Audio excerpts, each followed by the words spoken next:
everyone, welcome back to the world of biology where biology becomes super easy and super interesting. मैं हूं आपकी अपनी lovely ma'am और आज हम स्टार्ट करने वाले हैं क्लास 10th साइंस की चैप्टर 5th लाइफ प्रोसेस, जो कि आपके बोर्ड एग्ज़ाम्स में अच्छा खासा वेटेज रखता है। अप्रॉक्सीमेटली 7 to 10 मार्क्स का क्वेश्चन इससे आते हैं। तो students, have you ever thought हम खाना क्यों खाते हैं, प्लांट्स अपना फूड कैसे बनाते हैं और क्या डिफरेंस होता है ऑटोट्रॉफिक एंड हेट्रोट्रॉफिक न्यूट्रिशन में। तो बच्चों, आज की वीडियो में हम इन्हीं सभी क्वेश्चंस का क्लियर कॉन्सेप्ट बिल्ड करेंगे, डायग्राम्स के साथ, इजी एक्सप्लेनेशन के साथ और एग्ज़ाम ओरिएंटेड पॉइंट्स के साथ, बिल्कुल सीबीएसई पैटर्न में। सो मेक श्योर आप वीडियो को एंड तक देखें, नोटबुक्स, पेन, पेंसिल रेडी रखें, बिकॉज आज के बाद न्यूट्रिशन आपको कभी भी कंफ्यूजिंग नहीं लगेगा। So let's dive into the world of life process and understand the science behind food and energy. Let's begin. Here the first thing that I want to tell you, what is life process. जैसा कि chapter का नाम है कि life process, life का मतलब होता है जीवन एंड प्रोसेस का मतलब प्रक्रियाएं, ठीक है, यानी कि ऐसी प्रोसेसेस जो क्या हो रही हैं, लिविंग बींग्स में हो रही हैं। तो हम चलिए समझते हैं with the help of definition कि व्हाट इज लाइफ प्रोसेस।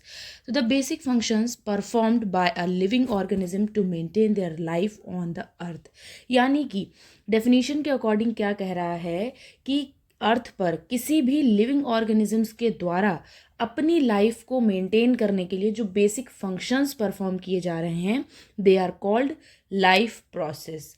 और इसमें क्या क्या इंक्लूडेड हैं? न्यूट्रिशन सबसे पहला, second respiration, third transportation and the fourth is excretion. अब हम इसको वन बाय वन पढ़ेंगे कि न्यूट्रिशन क्या होता है, किस में होता है, कैसे होता है, सभी टॉपिक्स को हम वन बाय वन पढ़ेंगे। तो स्टूडेंट्स बी रेडी, हम आज के बाद कभी भी न्यूट्रिशन में कोई कन्फ्यूज़न फील नहीं करेंगे। आज मैं इस तरीके से आपको न्यूट्रिशन समझाऊंगी कि आपको कभी भी न्यूट्रिशन टॉपिक या न्यूट्रिशन में किसी भी तरीके की कोई प्रॉब्लम नहीं होगी। तो बेटा शुरू करते हैं। Nutrition, the process of intake and utilization of food, यानी कि खाने को अंदर लेने की और उससे यूटिलाइज करने की जो प्रोसेस होती है वो न्यूट्रिशन कहलाती है। The process of intake and utilization of food is called nutrition. ठीक है बेटा, किसी भी लिविंग ऑर्गेनिजम्स के द्वारा खाने को अपने अंदर लिया गया और उस खाने का यूटिलाइजेशन यानी उस खाने का उपयोग कर लिया गया, दैट इज कॉल्ड न्यूट्रिशन। अब सबसे पहले हमने कहा कि वन बाय वन हम पढ़ेंगे, तो न्यूट्रिशन भी शुरू करते हैं। और न्यूट्रिशन कितने टाइप का होता है? न्यूट्रिशन टू टाइप्स का होता है। The first is autotrophic and the second is heterotrophic. बेटा देखिए, साइंस में क्या है, साइंस में हर वर्ड का मीनिंग उसी में छुपा होता है। कोई भी वर्ड अगर आपको समझ में नहीं आ रहा है तो उसको ब्रेक डाउन करिए, 2 और 3 पार्ट्स में आपको उसका आंसर क्लियरली मिल जाएगा। तो वैसे ही हम यहाँ पर समझेंगे autotrophic nutrition. What is autotrophic nutrition? क्या होते हैं ऑटोट्रॉफिक न्यूट्रिशन? ऑटोट्रॉफिक तो सुना ही होगा, ऑटो, अरे वो ऑटो नहीं जो रोड पे चलता है, ऑटो मतलब होता है सेल्फ, ठीक है। ऐसे organisms who prepares their food by own, यानी कि ऐसे ऑर्गेनिजम्स जो अपना खाना खुद ही प्रिपेयर करते हैं, आर कॉल्ड ऑटोट्रॉफिक। इसका एग्जाम्पल हमारे आते हैं ग्रीन प्लांट्स, ठीक है। जो ग्रीन प्लांट्स होते हैं, these are the example of autotrophic nutrition. अब ऑटोट्रॉफिक न्यूट्रिशन भी 2 टाइप्स के होते हैं। पहला होता है हमारा photo autotrophic. Photo, what is the meaning of photo autotrophic? Photo का मतलब वो फोटो नहीं जो हम सेल्फी क्लिक करते हैं, फोटो मतलब in the presence of light. तो prepare their food with the help of light energy, यानी कि ऐसे ऑर्गेनिजम्स, ऐसे प्लांट्स जो अपना खाना सिर्फ और सिर्फ लाइट की प्रेजेंस में बनाते हैं। Very good. इसका एग्जाम्पल बेटा आपका आएगा photosynthesis which occurs only in green plants, ठीक है। सेकेंड आपका सियानोबैक्टीरियाज भी आते हैं, these are the examples of photo autotrophic. Second हमारा आता है chemo autotrophic. What is the meaning of chemo? It means utilization of chemical energy. Prepare their food with the help of chemical energy, यानी कि कुछ ऐसे organisms, organism से मतलब मेरा प्लांट्स, क्या करते हैं, सॉइल में प्रेजेंट बहुत सारे केमिकल्स लाइक आपके नाइट्रोजन हो गया, इसी तरीके के नाइट्रेट्स हो गए, बहुत सारे केमिकल्स को यूज़ करके क्या करते हैं, सेल्स के अंदर उसका यूटिलाइजेशन करते हैं and they make their food with the help of chemical energy. इसका एग्जाम्पल बेटा आपका नाइट्रोबैक्टर है, ठीक है। आई होप आपको ये ऑटोट्रॉफिक न्यूट्रिशन समझ में आया होगा। सेकेंड पार्ट पर हम आते हैं, that is heterotrophic nutrition. Heterotrophic nutrition क्या होता है? हेट्रोट्रॉफिक वर्ड को फिर से तोड़िए और उसकी मीनिंग को समझने की कोशिश करिए। Hetero means depend on others, ठीक है। Heterotrophic nutrition it means organisms which depends for their foods on other organisms, ठीक है। यानी ऐसे ऑर्गेनिजम्स जो अपने खाने के लिए किसी दूसरे पर निर्भर रहते हैं, ठीक है। तो ये बेटा 3 टाइप्स के होते हैं। The first one is holozoic. Holozoic, holo मतलब होल, ठीक है। होल फूड इज इंजेस्टेड, पूरा का पूरा फूड जो होता है वो इंजेस्ट कर लिया जाता है। And food is digested inside the animal body, ठीक है बेटा। अभी हम पढ़ रहे हैं होलोजोइक न्यूट्रिशन, जिसमें क्या किया जाता है, किसी भी लिविंग ऑर्गेनिजम्स के द्वारा पूरा का पूरा फूड अपनी बॉडी के अंदर इंजेस्ट कर लिया जाता है। और ये डाइजेशन कहाँ शुरू होता है? बॉडी के अंदर शुरू होता है। इसका best example amoeba and the second example is man. हम लोग क्या करते हैं, खाने को इनटेक करते हैं, उसके बाद में डाइजेशन शुरू होता है, ठीक है बेटा। सेकेंड पार्ट हम इसका पढ़ते हैं, दैट इज सेप्रोफिटिक। इसको सेप्रोट्रॉफिक न्यूट्रिशन भी कहा जाता है। In which organisms feed upon dead and decaying organisms, यानी कि इनको सड़े गले पदार्थों पर ही रहना अच्छा लगता है, ठीक है बेटा। Food digested outside the body, बहुत इंपॉर्टेंट पॉइंट है, मैंने यहाँ पे स्टार मेंशन किया है। आपको क्या करना है, इसको बहुत ही ध्यान रखना है कि सेप्रोफिटिक न्यूट्रिशन जो होता है उसमें फूड का डाइजेशन कहाँ शुरू होता है? बॉडी के बाहर, यानी कि खाना पहले डाइजेस्ट हो जाता है उसके बाद में एक्ट करता है, ठीक है। तो आपका यहाँ पर एग्जाम्पल आ जाता है फंगस ऑन ब्रेड, ठीक है। आपने कभी भी देखा होगा कि अगर कोई छोटा सा टुकड़ा या पूरा का पूरा ब्रेड हम बाहर छोड़ देते हैं, जब वो क्या हो जाता है, धीरे धीरे डेड हो जाता है या डिके हो जाता है, तब उस पर आप देखते हो कि फंगस लगना शुरू हो जाती है। तो it means digestion of food starts outside the body. And the third part is parasitic nutrition. Parasitic nutrition बेटा क्या होता है? It derives nutrition from the other living organisms. यानी parasitic nutrition ऐसा nutrition होता है जिसमें कोई भी ऑर्गेनिज्म किसी दूसरे लिविंग ऑर्गेनिज्म के ऊपर रहता है और उनसे अपना न्यूट्रिशन लेता है। जैसे कि लाइस, जूं, समझ में आ गया ना? हाँ, वो हमारी बॉडी पर रहते हैं, हमसे ही न्यूट्रिशन लेते हैं, हमसे यानी हमारे ब्लड से न्यूट्रिशन लेते हैं और हमारी ही बॉडी पर रहते हैं। सेकंड इसका एग्जांपल आता है कसकटा, जिसको अमरबेल कहा जाता है। ये बहुत ही इंपॉर्टेंट एग्जांपल है, इसको आप लोग ध्यान रखिएगा। बोर्ड में कभी कभी ये एमसीक्यू में पूछ लिया जाता है कि Cuscuta is a example of, ठीक है। तो आपको पता होना चाहिए कि कसकटा किस न्यूट्रिशन का एग्जाम्पल है। तो आई होप आपको समझ में आया होगा न्यूट्रिशन जो हमने पढ़ा है। न्यूट्रिशन कितने टाइप के होते हैं? न्यूट्रिशन 2 टाइप के होते हैं, nutrition autotrophic nutrition and then heterotrophic. Autotrophic में भी तो 2 पार्ट होते हैं, photo autotrophic and chemo autotrophic. Then hetero autotrophic के जो हैं हेट्रोट्रॉफिक न्यूट्रिशन के 3 डिफरेंट पार्ट्स होते हैं, जिसमें फर्स्ट है holozoic, second is saprophytic and the third is parasitic. I hope ये टॉपिक आपको बहुत ही अच्छे से समझ में आ गया होगा। Now come to the next topic, nutrition in plants, ठीक है बेटा। कि जो ग्रीन प्लांट्स का हमने एग्जांपल पढ़ा था ऑटोट्रॉफिक न्यूट्रिशन में, वो अब हम एग्जांपल देखेंगे फोटोसिंथेसिस का, जो हमने देखा था। बेटा फोटोसिंथेसिस की प्रोसेस के लिए रिक्वायर क्या क्या होता है? कार्बन डाइऑक्साइड जो कि एटमॉस्फेयर से प्लांट्स लेते हैं, H2O जो कि सॉइल में प्रेजेंट मॉइस्चर से लेते हैं और किसके थ्रू? रूट्स के थ्रू लिया जाता है। लाइट एनर्जी जो कि सन से देता है, सनलाइट से लाइट एनर्जी मिलती है। And chlorophyll is a green colour pigment which present inside the chloroplast, ठीक है। किसी भी क्लोरोप्लास्ट के अंदर क्लोरोफिल प्रेजेंट होता है, जिसकी प्रेजेंस में क्या करते हैं प्लांट्स? अपनी फोटोसिंथेसिस की प्रोसेस को कंप्लीट करते हैं by using inorganic substances like carbon dioxide, water and sunlight, okay. Product क्या क्या फॉर्म करते हैं? Oxygen, water and food in the form of glucose which is a carbohydrate, ठीक है। ये ध्यान रखिएगा, इंपॉर्टेंट टर्म है, आपको पता होना चाहिए कि कोई भी प्लांट फोटोसिंथेसिस के बाद फूड किस फॉर्म में बनाता है? ग्लूकोज, और ग्लूकोज क्या है? कार्बोहाइड्रेट है। स्टोर्ड एज, जब क्या होता है जब फूड एक्सेस अमाउंट में बन जाता है तो बेटा प्लांट्स में स्टोर होता है इन the form of starch and animals में होता है इन द फॉर्म ऑफ ग्लाइकोजन, ठीक है।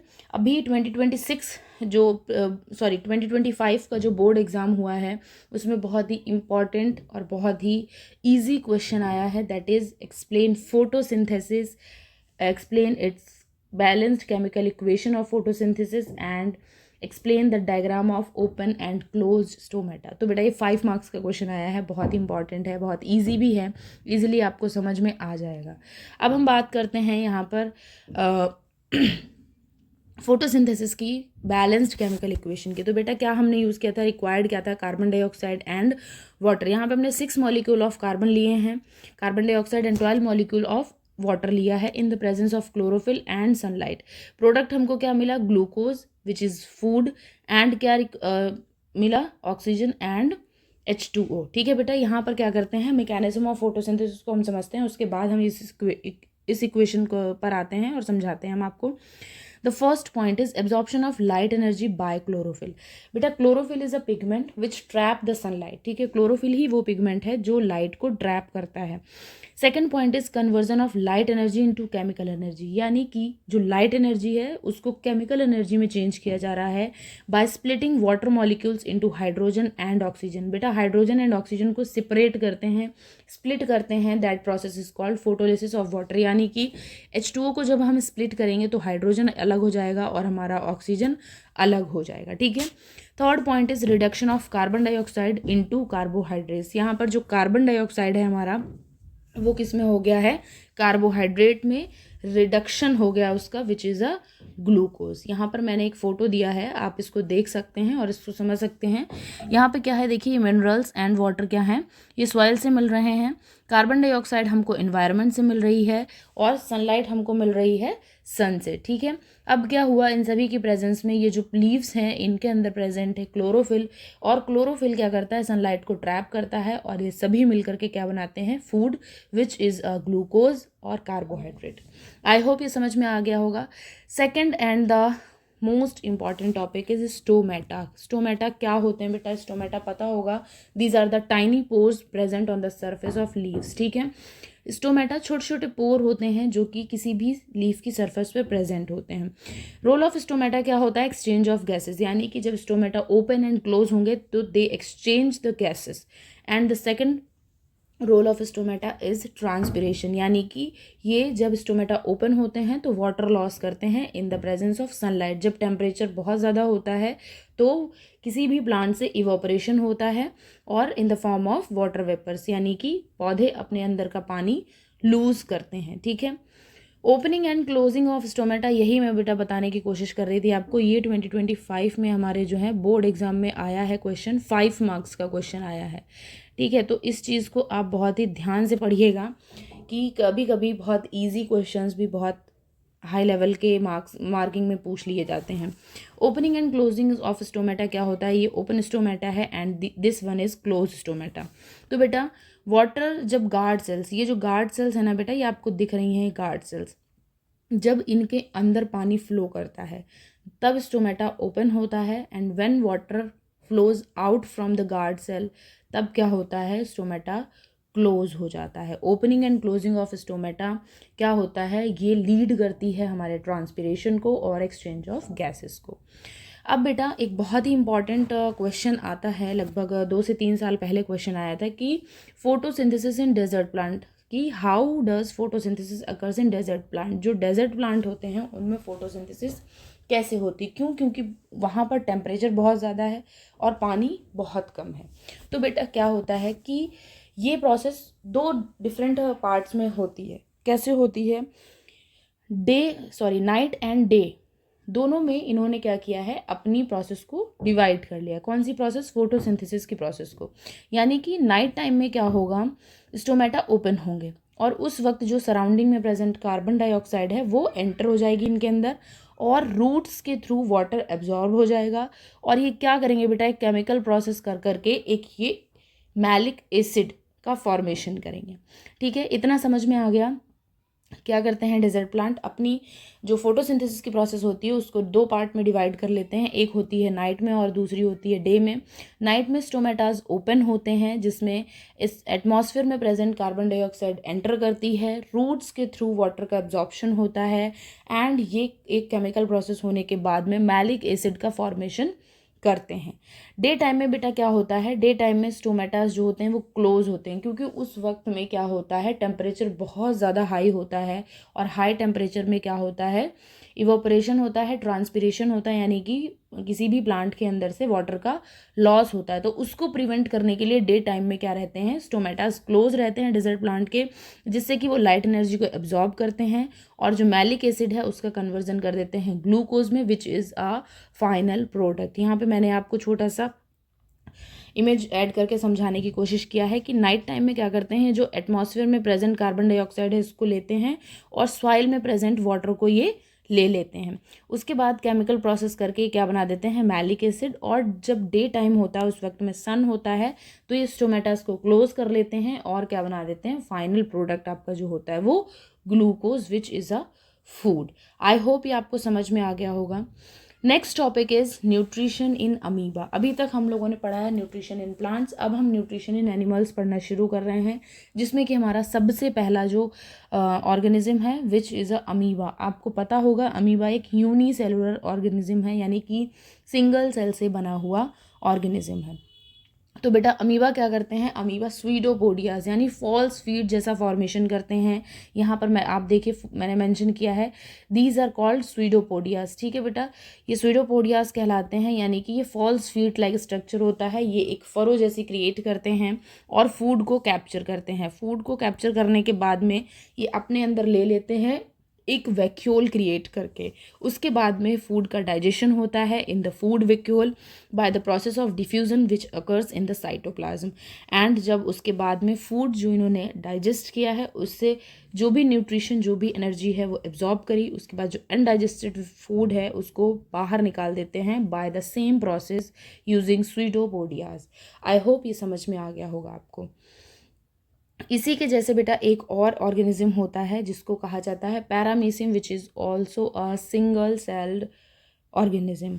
ये क्या करता है बेटा, it has fix shaped and contain many hair like structures cilia on its surface. ये आपको बेटा ये छोटे छोटे स्ट्रक्चर्स दिख रहे हैं, छोटे छोटे हेयर लाइक स्ट्रक्चर्स दिख रहे हैं, दीज आर कॉल्ड सीलियास। ठीक है, ये पैरामीशियम की बॉडी पर प्रेजेंट होते हैं और ये क्या करते हैं, एक फिक्स्ड स्ट्रक्चर होता है। अमीबा का कोई फिक्स स्ट्रक्चर नहीं होता है, बट पैरामीशियम का एक फिक्स्ड स्ट्रक्चर होता है। Cilia pushes food material into oral groove, यानी कि जो सीलिया है, ये जो हेयर लाइक स्ट्रक्चर हमने अभी देखे थे, ये क्या करते हैं, किसी भी फूड को क्या करते हैं, अपने अंदर लेते हैं। Food gate digested into food vacuole. यहाँ पर बेटा आप देख रहे हैं स्पेसिफिक एक स्पॉट बना हुआ है, फूड वैक्यूल में जा करके क्या करते हैं, जो भी डाइजेस्टेड फूड होता है उससे एनर्जी को एब्जॉर्ब करते हैं। And the undigested and unabsorbed food is removed via anal pore. यहाँ पर बेटा ये आप जो देख रहे हैं, मैंने यहाँ पे एरो बनाया हुआ है, दिस इज़ द एनाल पोर। इसके थ्रू क्या करते हैं, जो एब्जॉर्ब फूड होता है उसके बाद अनडाइजेस्टेड और वेस्ट प्रोडक्ट होता है यहाँ से रिमूव कर देते हैं अपनी बॉडी से। Next and the most important topic of this topic, ठीक है, सब टॉपिक है ये इस टॉपिक का, जिसमें कि आप पढ़ने वाले हैं ह्यूमन डाइजेस्टिव सिस्टम। बहुत ही इंपॉर्टेंट, और बेटा इससे हर साल लगभग क्वेश्चन पूछा ही जाता है कि ह्यूमन डाइजेस्टिव सिस्टम क्या होता है, कैसे वर्क करता है। तो ह्यूमन डाइजेस्टिव सिस्टम को हम स्टेप बाय स्टेप पढ़ेंगे। ठीक है, सबसे पहला ह्यूमन डाइजेस्टिव सिस्टम का first part is mouth. Mouth 3 different parts में डिवाइडेड है बेटा। पहला टीथ है जो कि बेसिक फंक्शन परफॉर्म करते हैं, which is chewing. Second is tongue, जो कि आपका क्या करती है, टेस्टिंग का काम करती है। आपने जो फूड खाया है वो कैसा है, स्वीट है, सॉल्टी है, बिटर है, तो उसका काम करता है। Third part is salivary gland. बेटा सलाइवरी ग्लैंड जो होती हैं वो 3 डिफरेंट ग्लैंड से मिलकर के बनी होती हैं, जिसमें पहली होती है आपकी पैरोटिड ग्लैंड, दूसरी होती है सब मैंडिबुलर और तीसरी होती है sublingual gland. All of these 3 glands together form a salivary gland which secrete saliva. Saliva जो होती है वो सिक्रीट होती है उसमें, और सलाइवा के अंदर आपका क्या प्रेजेंट होता है, सलाइवरी अमाइलेज, जो कि एक एंजाइम है। ठीक है, सलाइवा में प्रेजेंट एक एंजाइम है जिसका नाम है सलाइवरी अमाइलेज, जो कि स्टार्च को माल्टोज में ब्रेक डाउन करने का काम करती है। ठीक है बेटा, second part is oesophagus. Oesophagus क्या करता है, पेरिस्टॉल्टिक मूवमेंट करता है, यानी कि जो फूड आपने इनटेक किया है उसको पेरिस्टॉल्टिक मूवमेंट के थ्रू क्या करता है, बॉडी में नीचे की तरफ यानी स्टमक की तरफ पुश करता है। Third part is stomach. Stomach क्या करता है, कुछ गैस्ट्रिक जूसेस को सिक्रीट करता है, जिसमें पहला आपका पैप्सिन है, P4 pepsin and P4 protein. यानी कि जो पैप्सिन है वो क्या करता है, प्रोटीन के डाइजेशन के लिए रिस्पॉन्सिबल होता है। Second is hydrochloric acid. बेटा हाइड्रोक्लोरिक एसिड अगर आपने सुना है तो केमिस्ट्री लैब्स में बेसिकली यूज़ किया जाता है और बहुत ही ज़्यादा कंसनट्रेटेड होता है। अगर आप अपनी हैंड पर 2-3 ड्रॉप डालते हो तो क्या होता है कि आपकी बॉडी को ये डिस्ट्रॉय करना शुरू कर देता है। तो अब ये क्वेश्चन है कि मैम अगर इतना ज़्यादा हार्मफुल है तो ये हमारे स्टमक में कैसे प्रेजेंट है।